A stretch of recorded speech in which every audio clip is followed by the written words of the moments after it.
시청자 여러분 안녕하십니까. 6월 27일 JTBC 아침 N을 시작합니다. 먼저 오늘 아침 주요 뉴스입니다. 서울대병원 등 다른 병원들이 휴진을 유예하기로 했지만 세브란스 병원 교수들은 예고대로 오늘 무기한 휴진에 나섭니다.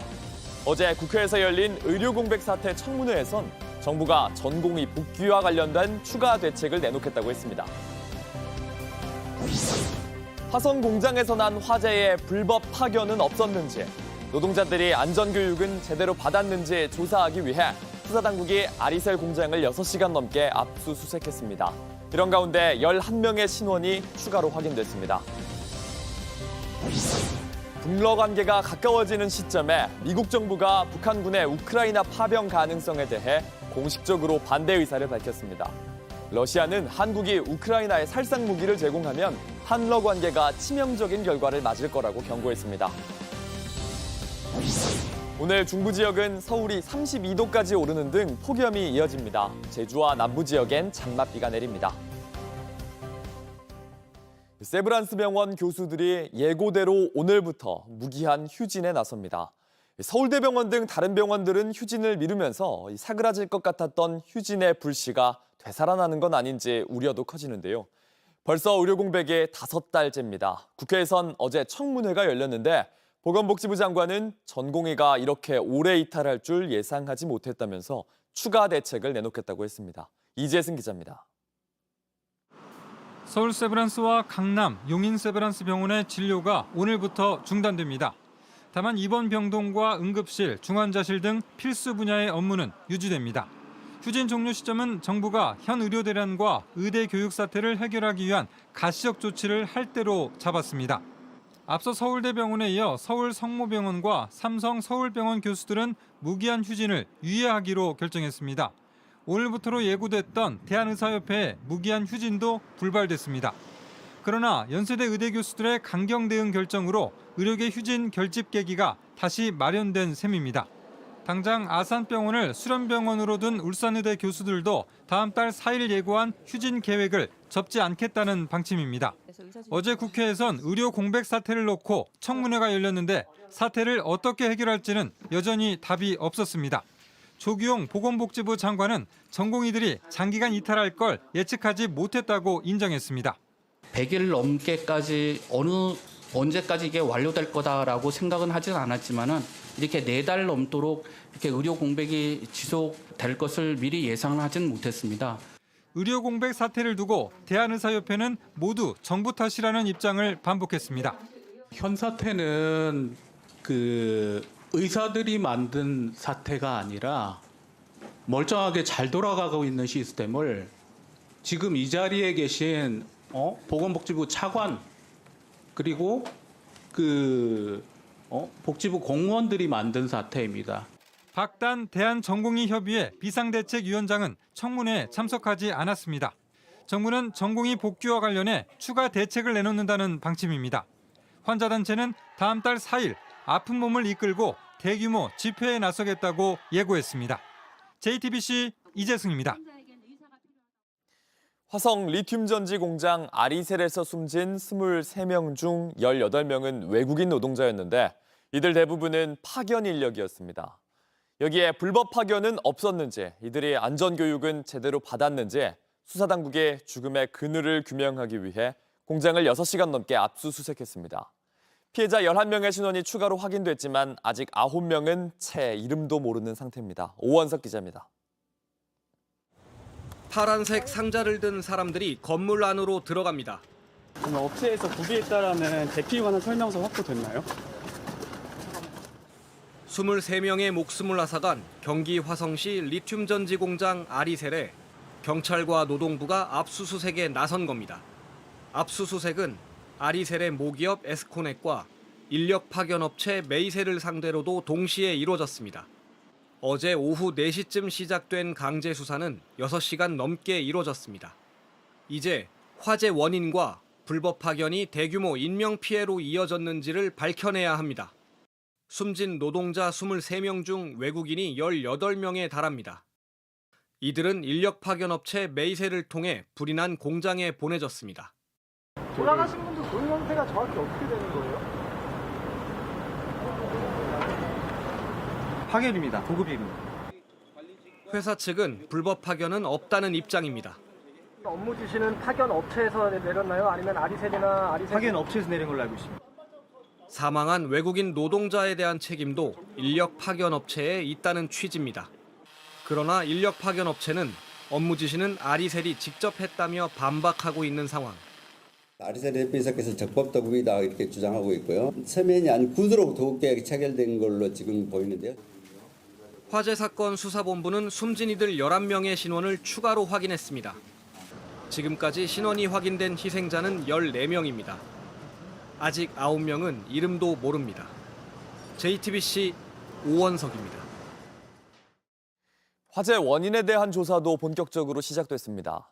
사고 당시 CCTV 화면을 보면 가만히 있던 배터리에서 하얀 연기가 나오는데 전문가들은 배터리에 습기 같은 불순물이 들어간 거 아니냐 이런 분석을 제기했습니다. 소방은 재현 실험을 해보기로 했습니다. 정영재 기자입니다.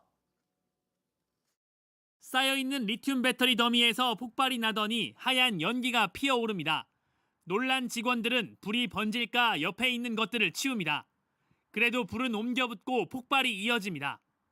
배터리에 붙은 불에 일반 소화기를 분사해봐야 소용없습니다. 첫 폭발 42초 만에 까만 연기가 작업장 전체를 뒤덮습니다. 배터리 완제품이 폭발하는 건 보통 3가지 이유입니다. 강한 충격이나 제조 결함, 그리고 배터리 내부에 불순물이 들어간 경우입니다. 화재 장면이 찍힌 CCTV를 본 전문가는 연기에 주목했습니다. 원해질로 염화사이오닐이라고 하는 물질을 쓰는데 이게 또 물하고 반응하면 염화수소가 나와요. 그 CCTV에서 봤던 그런 그 연기 같은 게 제조 공정 중에서인지 안정화와 포장 과정에서인지 알 수 없지만 배터리 안에 습기가 들어갔을 수 있다는 겁니다. 이 공장에서는 지난 22일에도 배터리에서 시작된 불이 났습니다. 불량 셀에 대해서 사전에 인지를 해서 별도로 빼놓은 셀에서 화재가 발생하게 한 겁니다. 전해액을 주입한 이후에 배터리가 온도가 급상승하는 것을 소방은 어떻게 불이 시작됐는지 정확한 원인을 밝히기 위해 재현 실험을 하기로 했습니다. JTBC 정영재입니다. 북한이 어젯밤 사흘째 오물 풍선을 날렸습니다. 밤사이 서울 동대문구 장안동 등 일부 지역에서 오물 풍선과 그 안에 있던 종이 조각 등이 발견돼 출동한 군이 수거했습니다. 그러나 우리 군 당국은 대북 확성기 방송 대응은 하지 않고 있습니다. 다만 9.19 군사합의 효력 정지 이후 처음으로 어제 서북도서에서 해병대 포사격 훈련을 실시했습니다. 지난해 임성근 전 해병대 1사단장과 도이치모터스 주가 조작 사태의 공범 이모 씨를 포함한 해병대 출신들이 대화를 나눴던 골프 모임 단체 대화방 저희가 보도해드렸습니다. 야권은 일제히 최상병 사건 수사 외압의 배경에 김건희 여사가 있던 거 아니냐며 의혹을 제기했습니다. 그러나 임 전 사단장은 이 씨를 한 번도 본 적은 없다고 주장하고 있습니다. 유선희 기자입니다. 서영교 더불어민주당 최고위원은 거짓말쟁이 임성근 사단장이라고 적힌 팻말을 들고 나왔습니다. 포항 1사단에서 초대한답니다. 포항 1사단 사단장은 누굽니까? 임성근입니다. 지난해 5월 골프 모임을 추진한 단체 대화방에 들어와 있던 이모 씨가 어떤 사람인지도 말했습니다.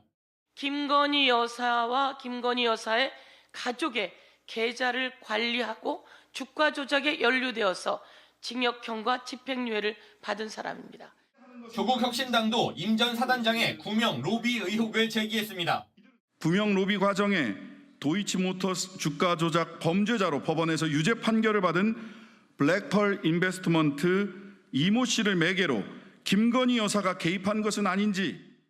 하지만 임 전 사단장은 여전히 이 씨를 모른다고 했습니다. 당시 골프 모임이 추진되는 것도 몰랐다면서 이 씨의 번호가 휴대전화에 저장돼 있지 않다고 했습니다. 이 씨를 한 번도 본 적이 없다고도 했습니다.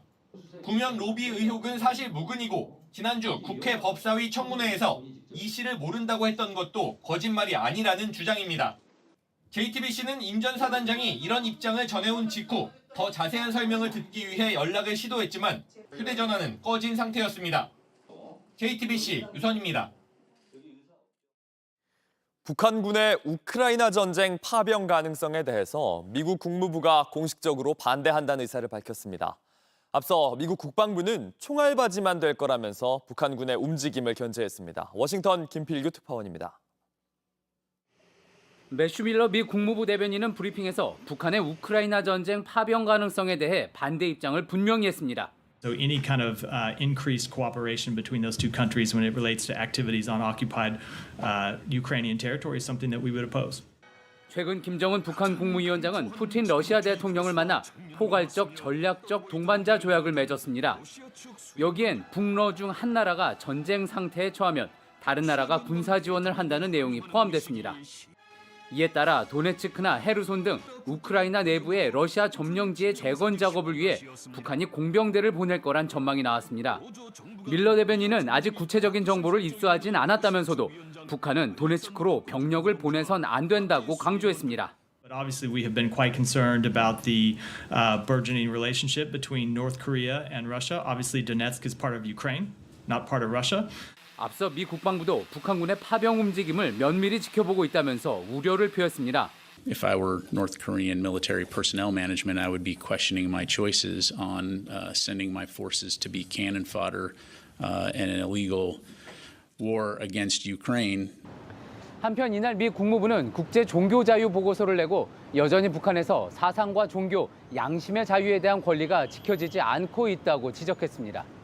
특히 종교 활동을 이유로 개인을 처형하고 고문하는 일이 이어지고 있다며 이런 인권 침해 사례는 2014년 보고서 이후 그대로라고도 했습니다. 이에 따라 북한은 연말쯤 미 국무부가 발표하는 종교자유 특별 우려국으로 23회 연속 지정될 가능성이 높아졌습니다. 워싱턴에서 JTBC 김필규입니다. 러시아가 한국이 우크라이나에 살상 무기를 제공하면 한러 관계가 치명적 결과를 맞을 거라고 경고했습니다. 마리아 자하로바 러시아 외무부 대변인은 현지 시간 26일 브리핑에서 미국과 그 동맹국들이 대결의 길을 택하면서 한반도 상황이 위험해졌다고 말했습니다. 이런 가운데 안드레이 루덴코 러시아 외무차관은 이도훈 주 러시아 한국 대사와 만나 한국 정부가 한반도의 긴장 고조를 촉발하는 대결적 정책을 재검토해야 한다고 촉구했습니다. 중남미 국가 온두라스의 전 대통령이 미국에서 45년 징역 중형을 선고받았습니다. 미국으로 마약을 밀반입한 데 관여한 혐의입니다. 알고 봤더니 범행 과정에서 경찰력까지 동원한 걸로 드러났습니다. 로스앤젤레스 홍지은 특파원입니다. 한인 마약왕 체포작전을 다루는 영화 수리남. 영화에서는 현지 대통령도 마약 밀매에 가담하는 모습이 그려졌습니다. 영화에 나오는 이야기가 실제 수리남의 인근 국가 온두라스에서 벌어졌습니다. 현지 시간 26일 후안 오를란도 에르난데스 온두라스 전 대통령이 미국으로 마약을 밀반입한 죄로 징역 45년형을 선고받았습니다. Y no vamos a renunciar a seguir trabajando para continuar convirtiendo a Honduras en un territorio hostil contra los narcotraficantes, maras y pandillas. 지난 2022년 에르난데스 전 대통령은 재임 당시 마약 밀매 조직과 공모해 미국으로 코카인을 대량 밀반입하도록 도운 혐의로 미국 연방법원에 기소됐습니다. 미 검찰은 에르난데스 전 대통령이 마약 유통업자로부터 뇌물을 받고 경찰력까지 동원한 것을 확인했습니다. 에르난데스 전 대통령은 퇴임 직후인 2022년 4월 미국에 신병이 인도됐습니다. 에르난데스의 가족은 무죄를 주장합니다. Hoy mi esposo ha recibido una condena inmerecida. Él es un hombre inocente y nosotros como familia vamos a seguir llevando esta voz a lo largo y ancho del mundo y a demostrar ante el sistema de justicia. 현재 에르난데스 전 대통령의 동생도 마약 밀매죄로 종신형을 받고 미국에서 복역 중입니다. 로스앤젤레스에서 JTBC 홍지은입니다. 온라인에서 화제가 된 뉴스, 화제가 될 뉴스를 골라 전해드립니다. 아침엔 소셜픽입니다. 윤석열 대통령 탄핵에 대한 국민청원이 국회 법제사법위원회에 넘겨집니다. 5만 명이 동의하면 국회가 이 청원을 논하는데 지금까지 22만 9천 명이 동의했습니다. 지난 16일 등록된 윤석열 대통령 탄핵소추안 즉각 발의 요청에 관한 청원 게시글입니다. 이 청원인은 윤 대통령이 취임한 이후 대한민국이 총체적인 위기라면서 22대 국회가 대통령 탄핵소추안을 즉각 발의해야 한다고 썼습니다. 그러면서 최상병 수사 외압, 명품백 수수 사건, 전쟁 위기 조장 등 5가지 이유를 들며 대통령을 탄핵해야 한다고 청원했습니다. 지난 23일에 10만 5천 명이 동의해서 청원이 이미 접수됐지만 동의 수는 계속 늘어나서요 23만 명에 가까워졌습니다.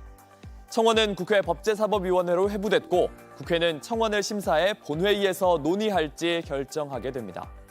여기에 더불어민주당 이성윤 의원은 회부 소식을 알리면서 어서 오세요 기다리고 있습니다. 이런 반응을 남겼습니다. 남자 화장실을 들렀을 뿐인데 성범죄자로 몰렸다며 문제를 제기한 사건 계속 논란입니다. 경찰의 대응이 적절했는지 비난이 쏟아지고 있는데요.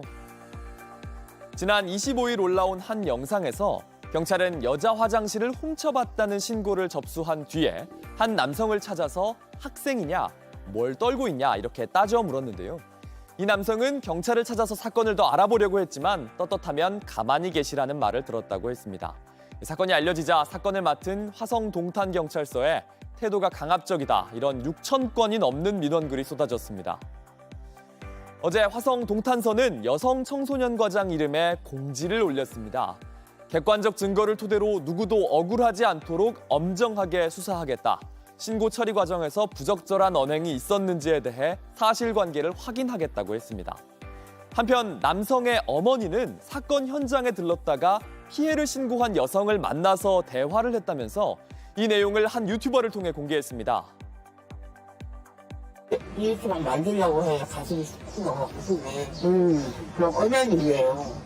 소문이 있잖아요. 뭐 이렇게 달려, 탁 차고? 어떻게 했어요? 그 남자는 그냥 놔두고 도망 나왔어요? 네. 경찰이 처음 언급한 용변 보는 걸 엿보고 갔다. 이런 신고 내용과는 차이가 있다. 이런 지적도 이어집니다.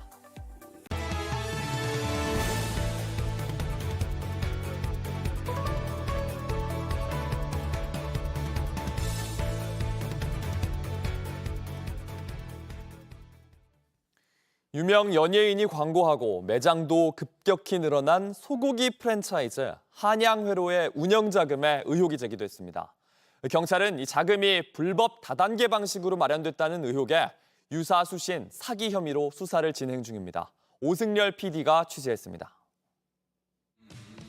유명 배우를 모델로 쓰고 영화관에서 광고를 하는 등 공격적 마케팅을 해온 소고기 프랜차이즈 한양화로입니다. 운영 기업은 바나바 F&B라는 회사인데 이곳 대주주이자 의장이라 불리는 박모 씨는 지난 2022년부터 전국을 돌며 투자자를 모집해왔습니다. 우리 회사는 바나바 F&B라고 하는 회사예요. 프랜차이즈 회사. 근데 첫 번째 브랜드가 바로 한양화로예요. 한양화로 제가 1000개를 갖다 오픈시키면 기업 가치는 조 단위로 올라가요. 캐나다에서 소고기를 싸게 들여와 국내에 유통시키는 사업에 투자하면 돈을 2배로 불려주겠다고 했습니다. 전 세계에서 땅덩어리가 3번째로 큰 나라가 캐나다래요. 거기서 기르는 소가 얼마나 많겠어요, 그죠? 그리고 제가 그 다음 주에 캐나다 들어가요. 그래서 농장주하고 계약을 해요. 원금 보장은 물론이고 투자자를 더 데려오면 수수료도 약속했습니다. 10달 동안 이자를 10%씩 받잖아요. 약 10%씩 받잖아요. 그러고 나면 본인이 투자한 금액의 100%는 찾아갈 수 있잖아요. 그러면 나중에 본인의 원금을 다 돌려드려요. 인허가 없이 불특정 다수를 대상으로 투자금을 모집하는 건 불법입니다. 이자 지급도 지난해 말부터 멈췄습니다. 투자자들은 이렇게 모인 돈이 1,000억 원이 넘을 것으로 보고 있습니다. 대기업도 더 많은 홍보를 하기 때문에 근데 그 돈이 다 우리 돈이었다는 걸 아는 순간 황당했고. 바나바 F&B 측은 회사와 무관하게 일부 임원이 벌인 사업이라며 자세한 내용을 잘 알지 못한다는 입장입니다. 경찰은 유사수신 행위와 사기 혐의로 수사를 벌이고 있습니다. JTBC 오승열입니다. 손흥민 선수의 아버지인 손웅정 감독이 유소년 선수를 때리고 욕설을 했다는 아동학대 혐의로 고소를 당했습니다. 손 감독은 고소인 측이 수억 원의 합의금을 요구했다며 사실과 다른 부분이 많다고 반박했습니다. 윤정주 기자입니다. 지난 3월 손웅정 감독이 운영하는 축구 아카데미 연습 장면입니다. 이날 경기를 뛴 한 13살 유소년 선수, 얼마 뒤 아카데미를 그만뒀습니다. 들어간 지 넉 달 만입니다. 아이는 손 감독과 코치들이 욕하고 때렸다고 부모에게 털어놨습니다. 새끼야 똑바로 안 해. 욕하면서 가가지고 막 가슴 치고 너무 무서워가지고 울고. 아이는 경찰관에게 피해 상황을 구체적으로 진술했습니다. 진술서를 살펴봤습니다. 훈련하다 실수하면 욕설이 날아왔습니다. 이런 욕설은 적나라했고 훈련 때마다 반복됐다고 말했습니다. 진술서 곳곳엔 손 감독과 코치들이 했던 욕설과 신체 접촉이 구체적으로 묘사됐습니다. 실수하면 손 감독이 욕하면서 목을 잡고 밀었다. 마지막 기회다라며 집으로 꺼지라고 했다. 다른 코치는 죽여버린다며 걷어찼다 등 다양했습니다. 달리기 훈련에서 늦었다고 엎드려 뻗친 채 코너킥 봉으로 맞았다고도 했습니다. 경찰은 피해 아동 진술이 구체적이고 믿을만하다고 판단하고 지난 4월 사건을 기소 의견으로 검찰에 넘겼습니다. 아이 부모는 다른 피해자들이 있지만 공론화하긴 어려웠다고 말했습니다. 이쪽 학부모님들한테는 무상이라 신이어서 뭐 말 한마디 물어보려면 쩔쩔매야 돼요. 손 감독은 아이들에게 사랑이 전제되지 않은 언행은 없었다며 아버지 주장 중에 사실과 다른 부분이 많다고 해명했습니다. 다만 폭행은 일체 없었다고도 주장했습니다. 그러면서 달리기 후 맡기는 합의를 하고 진행한 사안이라고 말했습니다. JTBC 윤정주입니다.